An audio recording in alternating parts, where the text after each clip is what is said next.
Hi, I'm Steve Schuster, Managing Editor of the Wisconsin Law Journal. We're here in Fond Du Lac, Wisconsin today with former District Attorney for Calumet County, Ken Kratz. Hi, Ken. Got a few questions for you. Hi, Steve. Glad to help. Tell me, who killed Teresa Halbach? Steven Avery and Brendan Dassey. And if we were to assume for a moment that Mr. Avery did not kill Teresa Halbach, who would you put as the first suspect?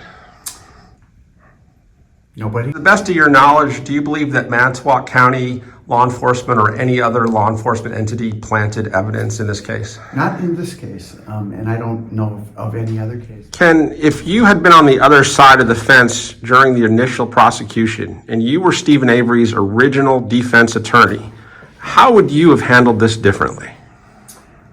Well, I would have filed different motions, of course. I've been asked before what I would have done if I was Steven Avery's lawyer, and I always had the same question. I would have lost.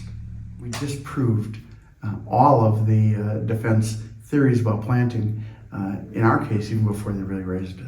So then why isn't Mr. Avery's blood on any of the objects in the car that he would have grasped with his hands, which would have also resulted in him leaving fingerprints? Well, fingerprints are a little bit more difficult. Fingerprints are not an exact thing. In other words, there are many times, and our fingerprint expert testified, Mike Riddle testified in the trial, mostly to elimination of prints. You're not going to find fingerprints that prevalently in an area where there's lots of fingerprints. And so no fingerprint match could be made, but all the other DNA matches were made.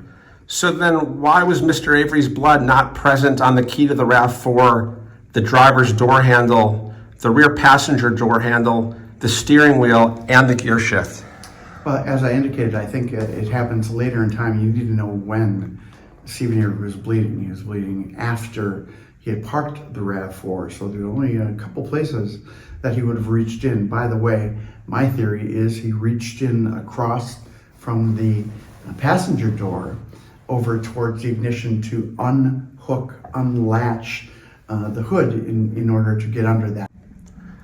All right, Ken, can you explain why the prosecution contended that the RAV4 could not have been driven onto the Avery property from the Rendant pit, despite at least 4 entry points from the pit?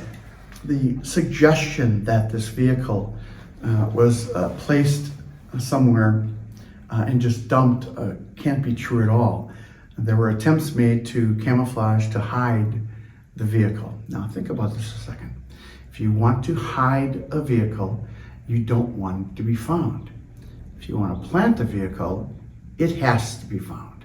You wouldn't plant something in an area which you could never probably find it.